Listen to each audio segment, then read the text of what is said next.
La luz y la energía eléctrica, el cine, el sonido grabado, son innovaciones que inspiraron otras tan dispares como el mimeógrafo y el punzón de tatuaje. Nuestro mundo es su mundo hecho realidad, cambiado para siempre por su inventiva. A continuación, Edison y la tecnología en... Maravillas modernas.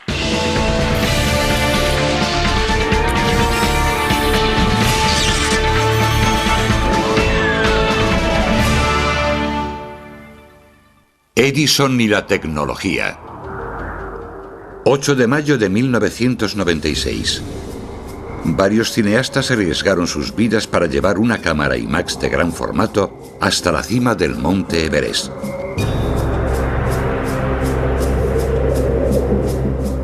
La expedición fue tan peligrosa que algunos miembros de 2 grupos de escaladores que los precedían murieron en una fuerte tormenta. La idea de hacerlo fue mía. Y como nosotros mismos financiamos la mayoría de nuestras películas, es mi estupidez o mi genialidad la que nos mete en estos berenjenales. La cámara pesaba 19 kilos, los rollos de película pesaban más de 2 kilos cada uno y solo se podía rodar durante 90 segundos cada vez. Un helicóptero no puede subir tan alto. Lo máximo que podría ascender un helicóptero serían 5.700 metros. Esa montaña tiene 8.700 metros de altura, por tanto, con un helicóptero nos quedaríamos muy lejos de la cima. Así que hubo que transportarlo todo a pie.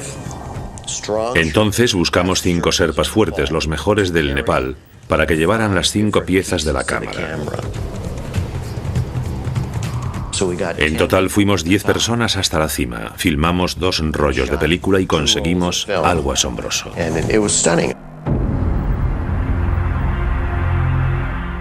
Mientras divisaban el paisaje desde el lugar más elevado del mundo, eran conscientes de que también debían algo a los pioneros del cine e innovadores que los habían precedido.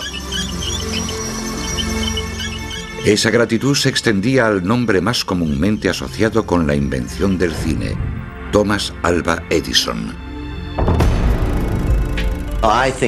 Creo que siempre estaré en deuda con Thomas Edison, porque él fue el gran pionero de lo que más me gusta en el mundo, es decir, la grabación del sonido y la imagen.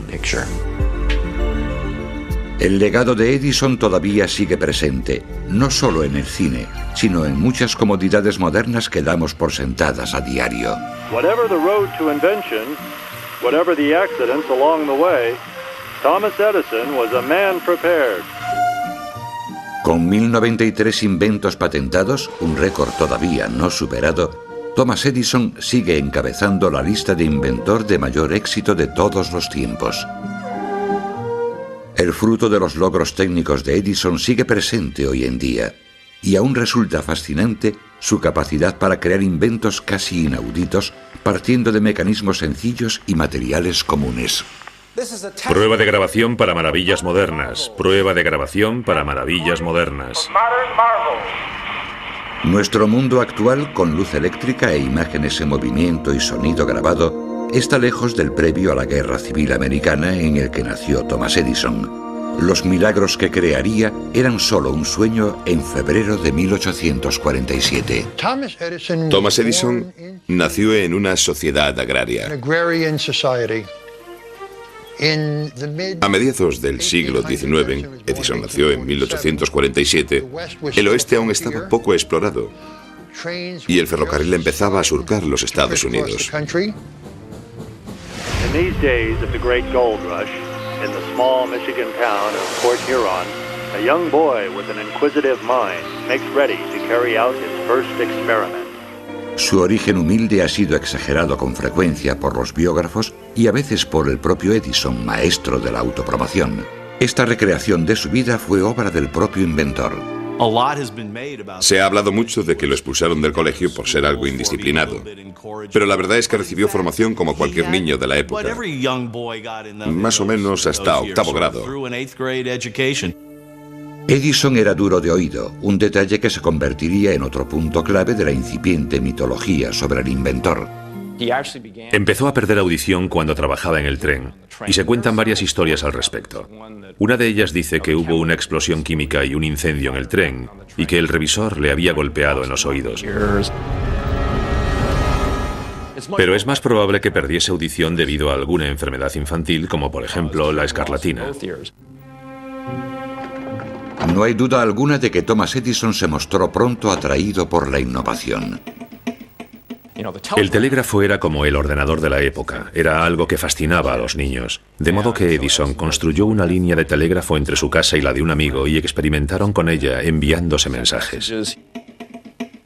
Los fundamentos técnicos del telégrafo serían la base de los primeros inventos de Edison.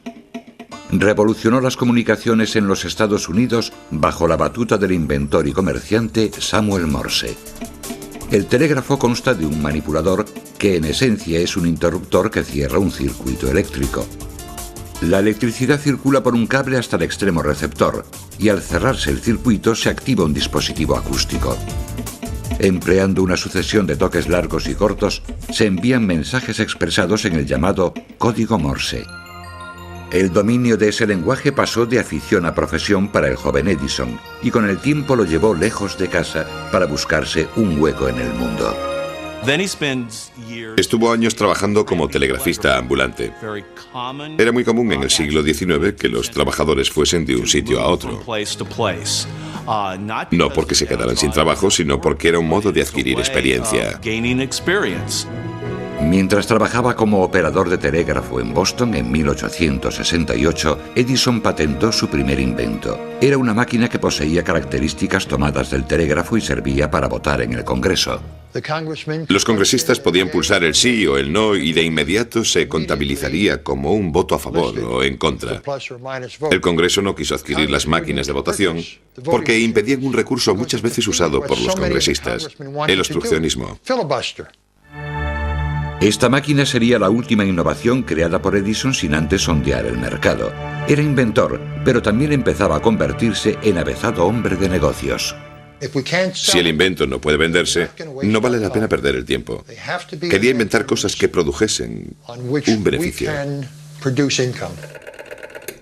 Su primer gran éxito como inventor se produjo en 1871, cuando aplicó diversas mejoras a la máquina teleimpresora. Un telégrafo impresor que permitía informarse sobre los movimientos de la bolsa. Aquí tengo una reproducción en perfecto estado de un teleimpresor universal de 1871 que fue la principal contribución de Edison a la técnica de la teleimpresión. Posee dos rasgos esenciales. Uno, la exactitud para mantener todos los instrumentos bien sincronizados. Y dos, un mecanismo mejorado de impresión y alternancia entre las dos ruedas, una para las letras y otra para los números. Esas ruedas se desplazan mediante impulsos eléctricos creados al cerrarse unos circuitos, igual que en el telégrafo. En este caso, el emisor trabajaba con un teclado. Cada tecla pulsada enviaba un número distinto de impulsos que hacían girar la rueda hasta la letra correspondiente. Otra palanca desplazaba la rueda hasta la zona de impresión, donde presionaba sobre la cinta de papel en movimiento. Con este aparato, que permitía que los inversores de todo el país tuviesen acceso inmediato a la información de la bolsa, se dice que Edison ganó una suma de $40.000. Y con ese dinero se decide a dedicarse a la invención a jornada completa, a transformarse en innovador, ya que tiene recursos para investigar y poner en práctica ideas y ver qué pueden dar de sí. A los 29 años, Edison estaba casado con una muchacha de 16, Mary Stilwell. La verdad es que descuidó bastante su primer matrimonio. Estaba casado con una mujer mucho más joven, que no era muy madura y no sabía dónde se estaba metiendo. Tampoco él lo sabía. Cuando se casaron, él era solo un humilde fabricante de material telegráfico. Ella no había imaginado que sería la esposa del inventor más famoso del mundo. Esa fama florecería en una finca rural de Nueva Jersey.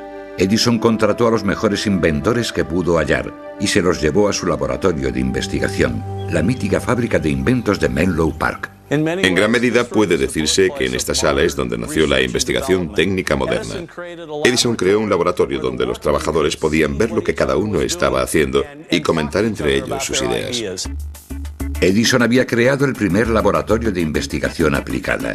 un lugar de experimentación dedicado a producir, según decía Edison, un pequeño invento cada 10 días y uno extraordinario cada 6 meses más o menos. Uno de los primeros inventos menores fue un aparato que llamó lápiz eléctrico en 1875. Unas pilas proporcionaban electricidad a un pequeño motor que hacía subir y bajar un punzón afilado. El escritor creaba un documento con pequeños orificios que después se rellenaban con tinta y se usaban para hacer copias.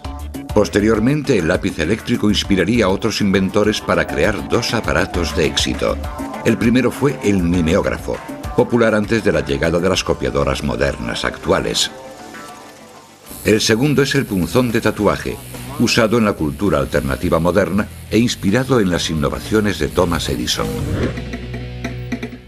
El trabajo de Edison en la telegrafía continuó. Un aparato, el telégrafo repetidor, también empleaba elementos de lápiz eléctrico. En este aparato, al cerrarse el circuito, se aplicaba un punzón a un papel encerado que giraba. Los puntos y rayas impresos creaban un disco que después se podía reproducir y reenviar. El punzón y el papel encerado inspiraron este dibujo de Edison para una máquina con la que el inventor creía que podría grabar la voz humana. Estaba tan seguro de ello que anotó en su libreta: en el futuro podré grabar y reproducir la voz humana cuando quiera.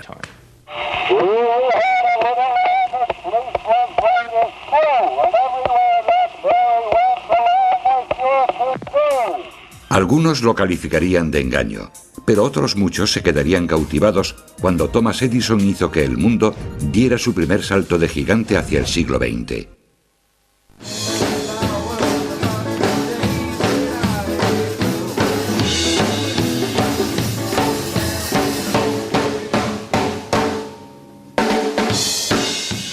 En los estudios MacDoth de Burbank, California, el productor Dusty Wakeman hace las últimas pruebas de sonido antes de grabar con el cantante de country Brian Cole.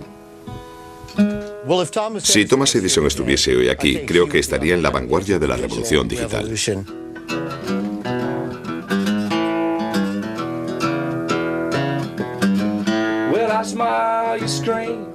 Lo último en esta tecnología permite mezclar 40 canales en una consola analógica y grabarlos en un disco duro. Tenemos 11 micrófonos en la batería, 2 en el bajo, 2 en el piano, 1 en la guitarra eléctrica, otro en la acústica y 1 para el cantante. El avanzado equipo de grabación actual tiene su origen en la inventiva de Thomas Edison. Todo comenzó a finales de 1876 y principios del 77, cuando Edison iniciaba una productiva pero poco convencional carrera de inventor. Fue un adicto al trabajo durante casi toda su vida. Se concentraba en el trabajo del laboratorio, ignoraba bastante a su familia y a veces trabajaba día y noche. Organizaba el trabajo de modo que si creía que habría alguna interrupción durante el día, les decía a todos los empleados que se quedasen en casa y que fuesen a trabajar por la noche hasta el día siguiente. En julio de 1877, Edison empezó a realizar experimentos en los que combinó elementos del telégrafo con piezas del teléfono, poco antes inventado por un rival, Alexander Graham Bell. Cogió papel encerado que había utilizado para aislar condensadores y otros elementos en telegrafía. Además del papel encerado, tomó también el transmisor de un teléfono con el diafragma, al que aplicó una aguja, y vio que al hablar hacia el diafragma, este se movía arriba y abajo y la aguja iba presionando contra el papel encerado. Así que comprendió que con aquellas incisiones estaba grabando su voz.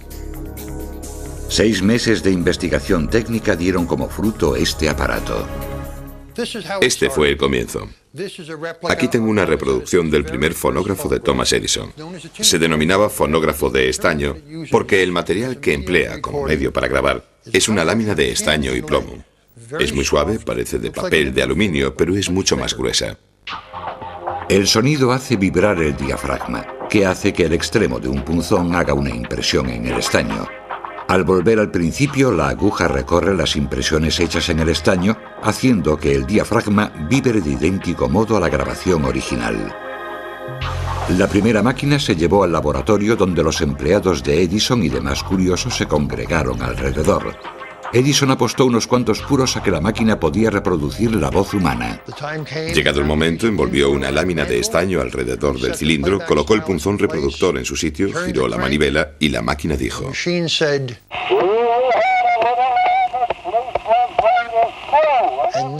Entonces se desató una algarabía. Le dieron palmadas en la espalda, lanzaron vítores. Y él recogió los puros ganados. Al día siguiente lo llevaron a Nueva York, a la redacción del Scientific American. Edison giró la manivela del fonógrafo y salió una voz que dijo: «Hola, soy el fonógrafo», a modo de presentación al mundo entero y a los presentes en la redacción. Todos corrieron hacia el despacho completamente atónitos. En menos de 3 meses, Edison era famoso en todo el mundo. Su invento causó sensación en todas partes. La atención de los medios hizo de Edison una celebridad. Lo bautizaron como el mago de Menlo Park. Edison fue a Washington para ofrecer una exhibición ante el presidente Rutherford Hayes. Aquí tenemos un original. Se hizo unos meses después de que Edison inventara la máquina en 1877. A continuación tuvo que pensar en cómo ganar dinero con el invento. En un principio exhibió el fonógrafo como curiosidad. Mary tenía un corderito blanco como la nieve y a donde Mary iba, el corderito siempre la seguía. Este modelo de gran formato se creó para hacer demostraciones en ferias, colegios e iglesias. Un corderito en la escuela. Si enfoca de cerca podrán verse las vibraciones, que son mi voz.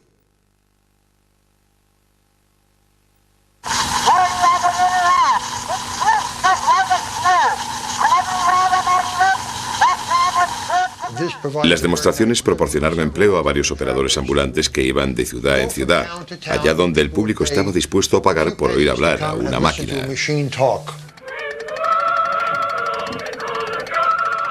Como pueden imaginar, en cosa de un año todo el mundo había visto el invento, así que reclamaron las máquinas, pero no todos los operadores las devolvieron.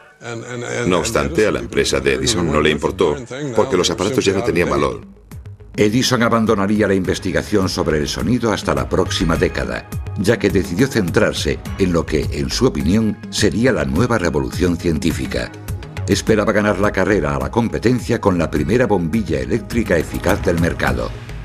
Cuando Edison se interesa por la luz eléctrica, lo hace porque los medios hablan mucho del tema, en especial de las lámparas de arco. Esas lámparas de arco producían luz mediante 2 electrodos de carbono calentados al rojo vivo por una chispa que salta entre ellos. La luz producida era muy intensa y el voltaje necesario para calentar los electrodos era lo bastante alto para considerarlo peligroso. Edison creía que el reemplazo de la lámpara de arco era la lámpara incandescente, basada en un filamento caliente que brillaría, pero que no se quemaría con rapidez. La eficacia del filamento dependería de su capacidad para transmitir la corriente eléctrica, pero sin que se consumiera por el calor generado por la electricidad. La duda era qué material resultaría ser el más práctico y económico. En sus notas hay dibujos de diversas clases de filamento. Estaban probando distintos materiales para averiguar cuál era el mejor de ellos. Así que tomó nota de sus características y además todas las notas están fechadas y firmadas. Edison probó más de 3.000 materiales desde julio de 1878 para hallar el filamento perfecto. El hilo iba sellado dentro de una ampolla de cristal al vacío. El entorno libre de oxígeno alargaría la vida del filamento caliente. ¿Ve esa etiqueta donde pone C7? Es el número de un experimento para el laboratorio de Edison. Procedía de uno de los empleados de Edison que seguían trabajando cuando él se iba. Ponían unas cuantas de estas ampollas en una tabla grande y las encendían todas. Y cuando una tras otra se iban quemando, cogían la ampolla, rompían con cuidado el cristal, sacaban el filamento y lo ponían bajo el microscopio para averiguar por qué se había quemado. Aquí tengo una lámpara como las primeras que Edison mostró al público el 31 de diciembre de 1879. En esencia consta de una ampolla de cristal y dentro hay un filamento en forma de herradura. Los primeros se hacían de algodón impregnado en carbono. Edison había hallado la lámpara perfecta, pero de poco valdría sin una infraestructura de apoyo. Edison comprendió que su lámpara incandescente era solo el primero de una larga lista de inventos que tendría que perfeccionar para ir por delante de la competencia. Portalámparas, interruptores, cables, medidores y generadores debían tomar forma e integrarse en un dispositivo lógico que pudiera venderse para alcanzar su siguiente meta: cablear e iluminar los Estados Unidos.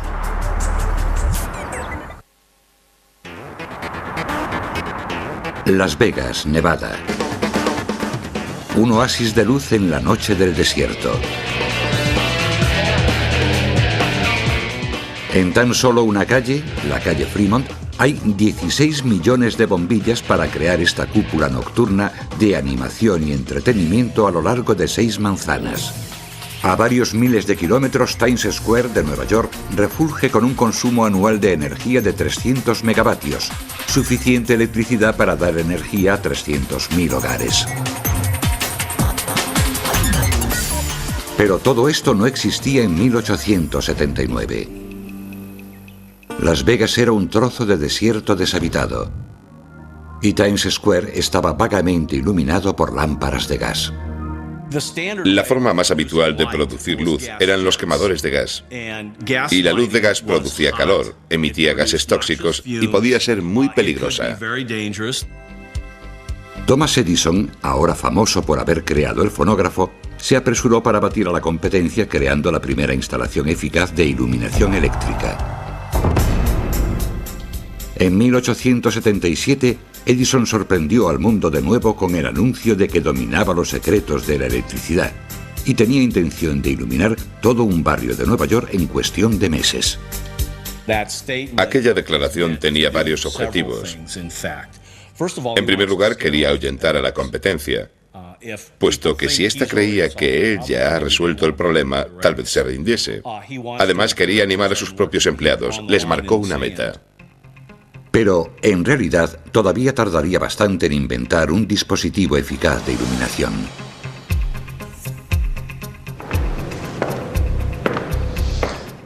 Aquí tenemos una reproducción del taller construido en Menlo Park a finales de 1878 e inicios de 1879 por Thomas Edison. Se construyó para sustituir a un taller anterior más antiguo anexo al laboratorio, con objeto de construir las dinamos que Edison necesitaría para poner en marcha su dispositivo de iluminación.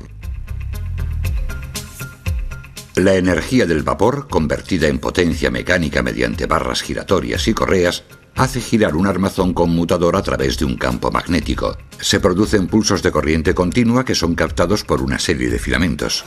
A mediados de 1879, Edison había avanzado en el proyecto, pero muchos científicos creían que las probabilidades de éxito eran muy pocas. Edison trabajaba día y noche, casi sin interrupción, parando solo para dormitar brevemente en su laboratorio. Una de las virtudes de Edison era que tenía una constitución asombrosa. No necesitaba dormir mucho, solo echaba breves siestas durante el día. Con frecuencia se sumía en una especie de sueño creativo que le permitía analizar los problemas a los que se enfrentaba. Esperando acallar las críticas y al mismo tiempo animar a los nerviosos inversores, Edison anunció que la primera demostración pública de su nueva instalación de corriente eléctrica directa se realizaría en la Nochevieja de 1879 en Menlo Park. Sería un acontecimiento memorable. Grandes multitudes acudieron a Menlo Park para ver aquel lugar de ensueño. Imagínense la estampa, los edificios de laboratorio y las viviendas iluminadas con luz suave y todas las farolas incandescentes encendidas mientras la gente iba llegando desde la estación por el paisaje nevado. La prensa proclamó que Edison era el inventor del siglo. Pero ¿y su promesa de iluminar todo un barrio de Nueva York? Tuvo que inventar un plan de cableado, aislante, conectores, portalámparas, interruptores, medidores. ¿Cómo se mide la electricidad? Era un campo totalmente nuevo. Edison eligió un sector de aproximadamente 2,5 kilómetros cuadrados del Bajo Manhattan, concentrado en torno a la calle Pearl para la instalación de su dispositivo. No fue casualidad que esa calle estuviese cerca de las oficinas de muchos de los financieros de Wall Street que apoyaban a Edison. Durante 2 años, Edison excavó las calles y enterró kilómetros de cable conectado a una central eléctrica. Cada uno de los 6 enormes generadores mejorados podía producir un récord de energía para la época, 150 caballos de potencia. Comparado con las posibilidades actuales, la central de la calle Pearl producía la potencia equivalente a la de 4 automóviles todoterreno. El 4 de septiembre de 1882, Edison activó un interruptor y casi 1000 bombillas iluminaron la calle Pearl. Edison respondió a su triunfo diciendo sencillamente: «He cumplido todo lo que prometí». 2 años después había 11.272 bombillas en unos 500 locales. Todo el país quería estar electrificado. En el momento de ese gran triunfo público, Edison se enfrentó a una tragedia personal. Mary, su joven esposa, murió. Su primera esposa murió pronto. Era muy joven y dejó hijos muy pequeños. Edison vuelve a casarse 2 años después con otra mujer joven que debe hacerse cargo de sus hijos. A los 39 años, Edison se casa con Maina Miller, de 20 años. Una mujer joven, rica e instruida, que estaba mucho mejor preparada para ser la esposa del inventor más famoso del mundo. Tuvieron 3 hijos más. Durante esa época, Edison se trasladó del laboratorio de Menlo Park a un complejo 10 veces mayor construido en West Orange, Nueva Jersey. Mientras Edison continuaba trabajando en su plan de electrificar los Estados Unidos, se avecinaba una grave amenaza. Su dispositivo de corriente continua se vería cuestionado por otro creado por George Westinghouse, el de la corriente alterna.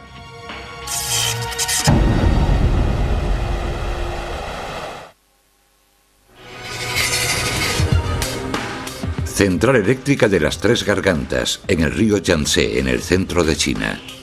A finales de la primera década del siglo XXI será la mayor central eléctrica del mundo. Contará con 26 generadores enormes, capaces de producir 700 megavatios cada uno. Se espera que en conjunto la central produzca anualmente más de 84.700 millones de kilovatios de electricidad por hora. La producción de semejante potencia sería algo imposible en 1882. Edison, que acababa de conseguir iluminar un distrito de 2,5 kilómetros cuadrados, contaba con 6 grandes generadores, unas máquinas no mayores que carretas de caballos para extender su servicio de corriente continua a todo Nueva York. La competencia de Edison era el industrial George Westinghouse, que creía que tenía una opción mejor para electrificar los Estados Unidos. Las ciudades empezaban a crecer y el público comenzó a pensar que tal vez con una pequeña central eléctrica en el centro no se resolvería el problema. Por entonces existía una nueva opción. George Westinghouse, que había inventado el freno neumático para los trenes, creyó en el nuevo recurso técnico y decidió apoyarlo e instalar circuitos de corriente alterna. La corriente alterna es un flujo eléctrico que varía constantemente de magnitud y cambia de dirección a intervalos regulares. El ciclo se repite sin interrupción. Empleando transformadores para potenciar el voltaje y bajar la intensidad, la corriente puede recorrer grandes distancias con pérdidas mínimas. Edison luchó contra la corriente alterna que tanto él como otros científicos consideraban capaz de matar a una persona. Y tenían razón. El alto voltaje de la corriente alterna es más peligroso que el de la continua, aún a voltajes iguales. Lo experimentaron y los ayudantes de Edison recibieron descargas accidentales de corriente continua, pero aunque experimentaron una sacudida y no se sentían de maravilla después, estaban bien y vivos. De haberles ocurrido lo mismo con el alto voltaje de la corriente alterna, es muy probable que hubiesen muerto.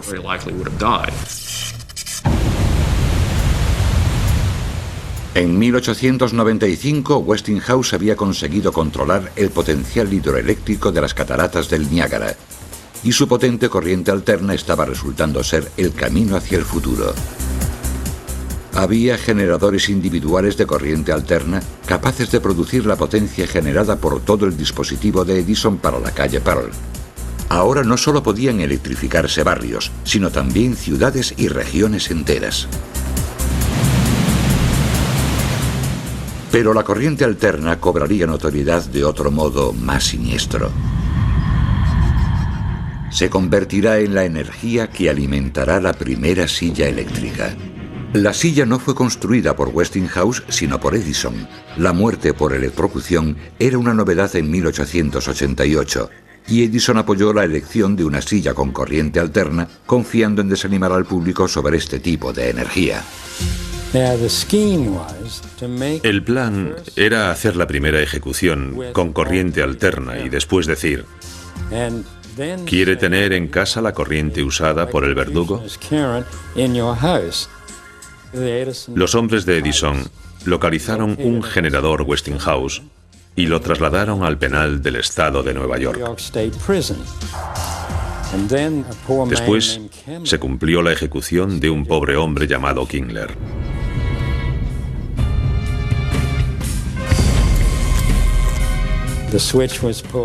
Se activó el interruptor y parecía que el hombre estaba muerto, electrocutado, pero en realidad no lo estaba, aún estaba vivo.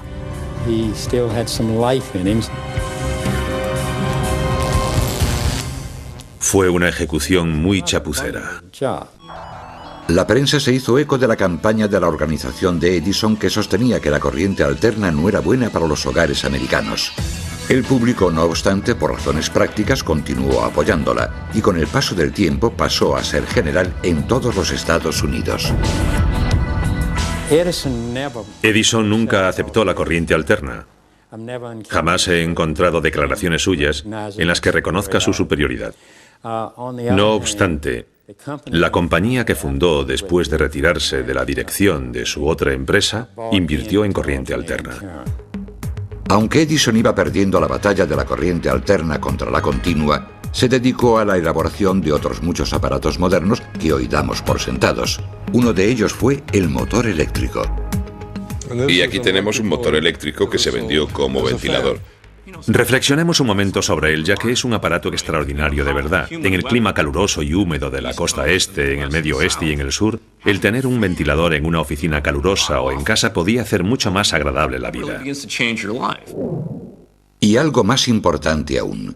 Después de una década de abandono, Edison volvió a prestarle atención al invento al que él llamaba su criatura, el fonógrafo.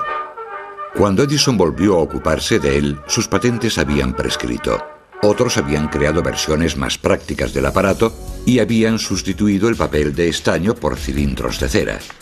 Alentado por su espíritu competitivo, Edison creó la Edison Phonograph Corporation para comercializar versiones actualizadas del fonógrafo. Estos modelos de finales de siglo estaban a leguas de distancia de los primeros experimentos de Edison.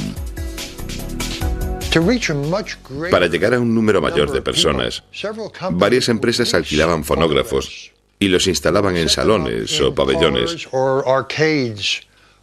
donde podía haber una fila de 6, 10 o 12 fonógrafos que funcionaban con monedas. Este tipo de máquina funcionaba con una batería. Era todo eléctrico. Se introducía la moneda, se activaba el mecanismo de encendido impulsado por la batería, el disco comenzaba a reproducirse y el oyente se ponía unos auriculares y escuchaba la grabación por espacio de 2 minutos. Edison, el empresario, vio otro uso para el fonógrafo. Las muñecas parlantes son algo habitual hoy en día, pero el mundo volvió a sorprenderse cuando Edison presentó la primera en el mercado.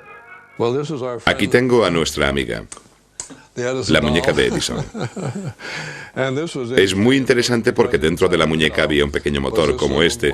Para activarlo llevaba esta manivela que asomaba por la espalda de la muñeca y con ella se activaba el motor. Además llevaba una bocina como esta. El cuerpo estaba hecho de metal y llevaba unos pequeños orificios por delante. Los discos abundan aún menos que las muñecas porque son pequeños discos de cera y eran muy frágiles. Si a una niña se le caía la muñeca, el disco casi siempre se rompía. La muñeca parlante no fue un éxito. Y después de varios años, Edison recibió el consejo de dejar ese negocio. Corrió el rumor de que todas las muñecas sobrantes se enterraron en una fosa en West Orange, en los laboratorios Edison, y que llevan allí más de 100 años. La nueva investigación de Edison sobre el sonido grabado lo llevó a pensar en un nuevo aparato. Supongo que Edison pensaría, tal vez pueda hacer para la vista lo que el fonógrafo hace para el oído. A los 41 años de edad, cuando la mayoría de los hombres de éxito se contentaban con dormirse en los laureles, Edison estaba a punto de iniciar otra revolución: la ciencia y el arte de las imágenes en movimiento.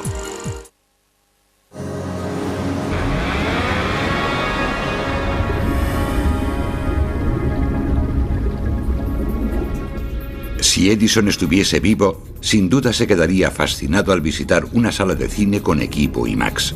Se encontraría con una pantalla como una casa de 5 pisos, un proyector mayor que un refrigerador y rollos de película mayores que una mesa de comedor.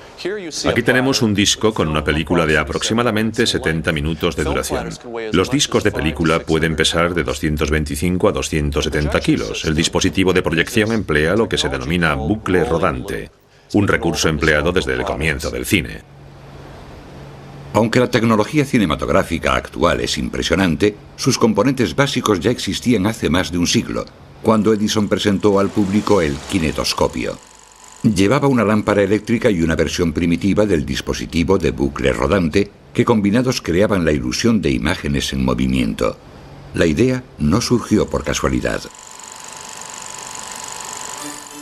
En 1888 se sintió fascinado por el trabajo de Edward Muybridge, un naturalista y fotógrafo que ideó un modo de fotografiar el movimiento de caballos al galope, empleando varias cámaras fijas activadas por cables disparadores. El resultado fue una secuencia de fotografías. Por vez primera se consiguió crear una ilusión veraz de movimiento. Trabajando con el colaborador William Kennedy y Lori Dixon, Edison creó el kinetoscopio, un proyector individual alimentado por batería que se convertirá en la mayor atracción de las ferias de toda Norteamérica. Aquí tengo un kinetoscopio Edison. Con ellos comercializaba pequeñas filmaciones. Proyecta películas de 35 milímetros, también un invento de Edison, y que es el mismo tipo que se usa hoy en día. La película circula por estos carretes y si se mira por aquí, se pueden ver las imágenes.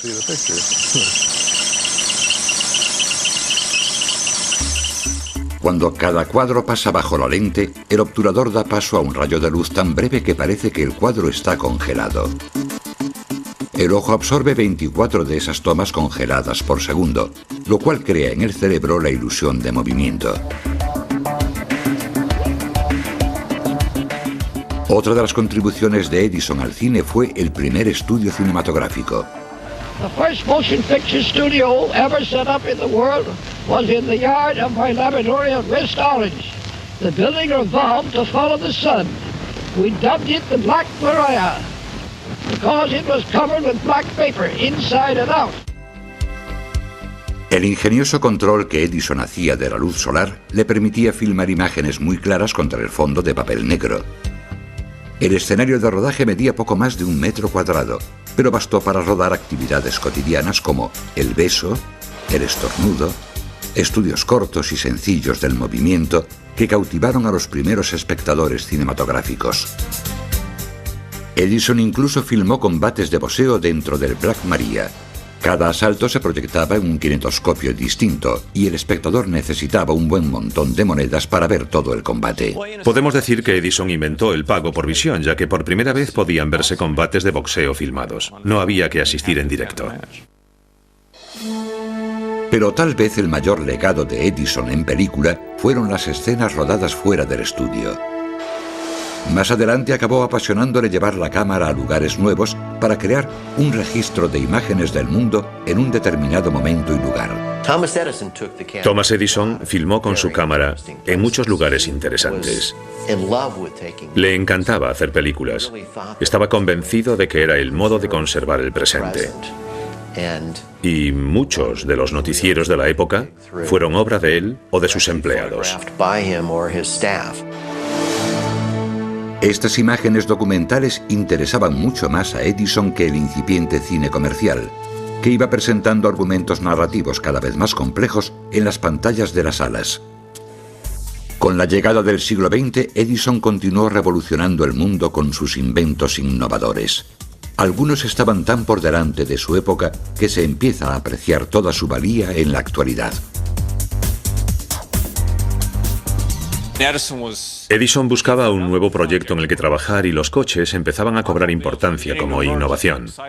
Se hacían motores de combustión interna, motores de vapor y hubo quien ideó un motor eléctrico. Así que se construyeron baterías de almacenaje para coches como esta y Edison empezó a trabajar en el proyecto. Y esto es lo que tenemos 100 años después, derivado de la idea de Thomas Edison.